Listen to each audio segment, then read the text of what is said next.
Like a precious necklace, our journey meanders along a circuitous path, from clasp and back to clasp. In today's story, we focus on the individual pearls, each representing a special memory.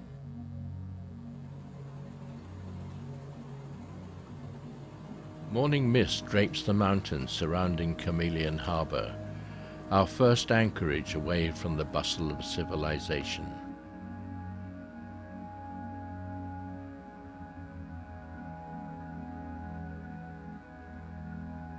North of Vancouver Island, Queen Charlotte Sound and Cape Caution are open to the Pacific Ocean. This can be very rough, but not for our passage today.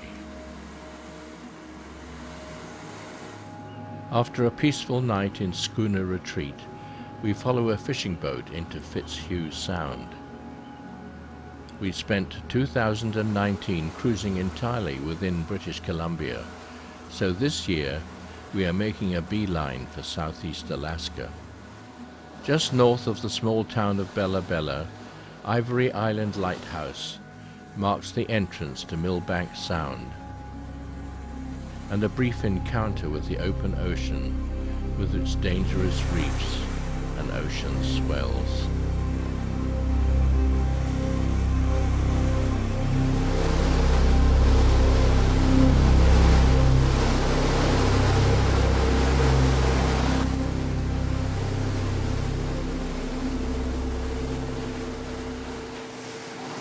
We are soon back in the protection of Finlayson Channel. Electronic charting and radar greatly simplify navigation. The entrance into Bottleneck Inlet can be hard to spot, but opens into a serene anchorage, beautiful even in a gentle rain.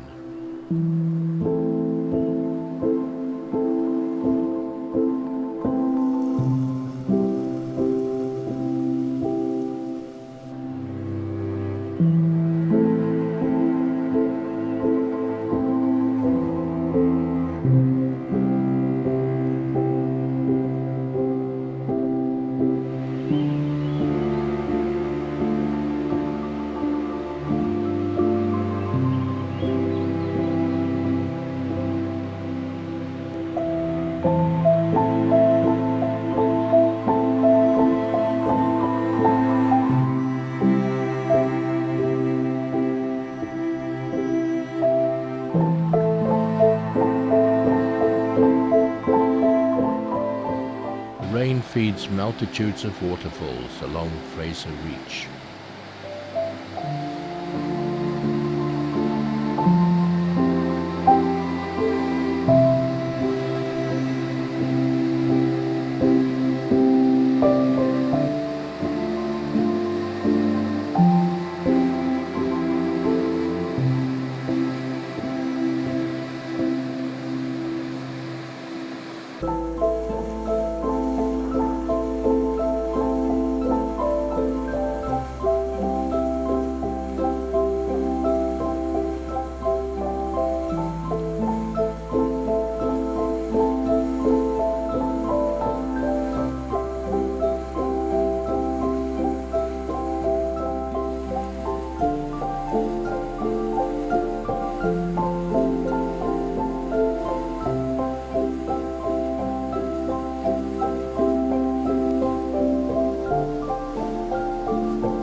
We bypassed Prince Rupert and after a night at Dundas Island, set out to cross Dixon Entrance, exposed, once again, to the whims of the open Pacific Ocean. Here we crossed the Canadian border at 54 degrees 40 minutes north. We are surprised to learn that the exact line is still under dispute.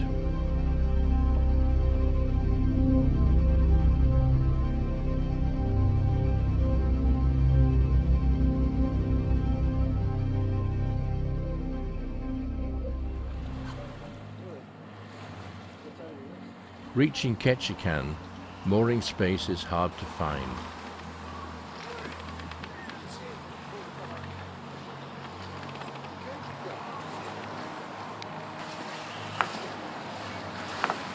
We moor at Doyon's Landing, well out of town and exposed to the blustery weather, but with an excellent view of passing traffic, including this Coast Guard cutter, mega yachts and cruise ships like Disney Wonder.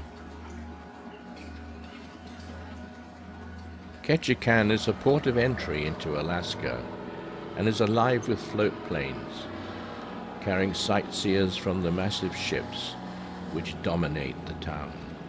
We learn there are more this year than before the pandemic. After checking into the USA, we continue up Clarence Strait through more rough seas. We normally stop at the tiny hamlet of Myers Chuck, where we arrive at the same time as a float plane.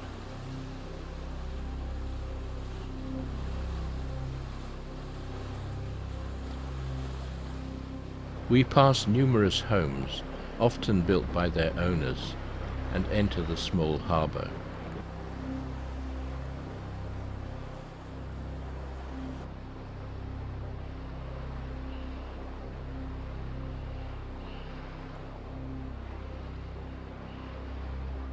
We are disappointed to see the government dock is fully occupied. We could anchor in the middle of the bay, but would not be able to walk ashore, and we are soon reminded we would be in the way of visiting float planes.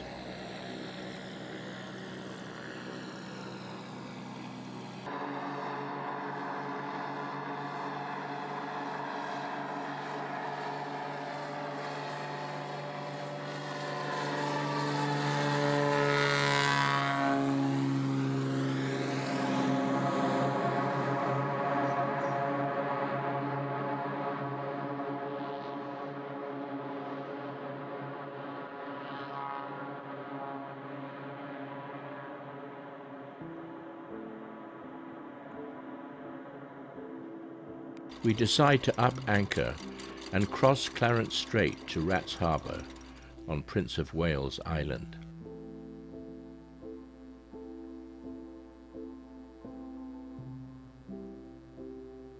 Once a busy logging centre, but now peaceful and refreshingly remote.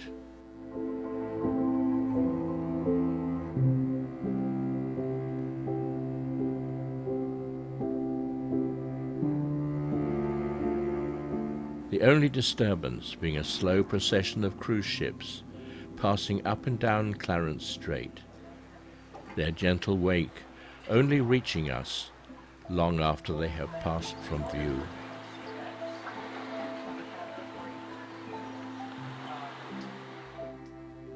Our next major feature is Wrangell Narrows, which runs between Mitkov and Kupreanof Islands. Over its 22-mile length are 60 navigation marks.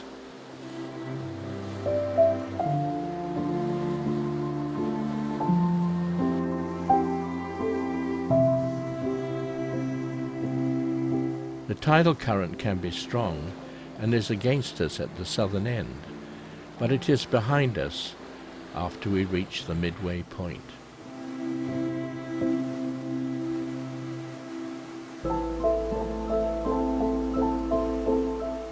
In places up to 13 can be seen at once. It is best to avoid transit at night or during fog. The town of Petersburg lies at the northern end of Wrangell Narrows. Happily, they have space for us. We are surprised to see Fleming 55 Mola Mola, with whom, over the years, we have experienced chance encounters in so many places up and down the entire west coast. Strong currents swirl throughout the harbour, and the pilings supporting the docks are immensely tall. This is because the tidal range can reach 28 feet between high and low tide.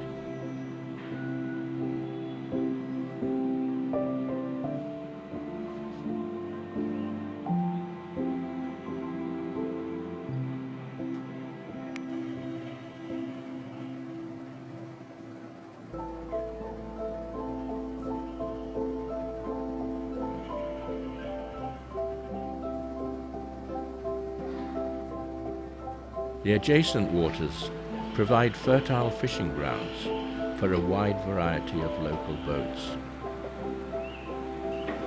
I always feel that Petersburg marks the start of the real Alaska we have come to see. It is from here we will visit the glaciers, remote inlets, and hopefully the islands on the wild Pacific coast we have never been able to access in the past.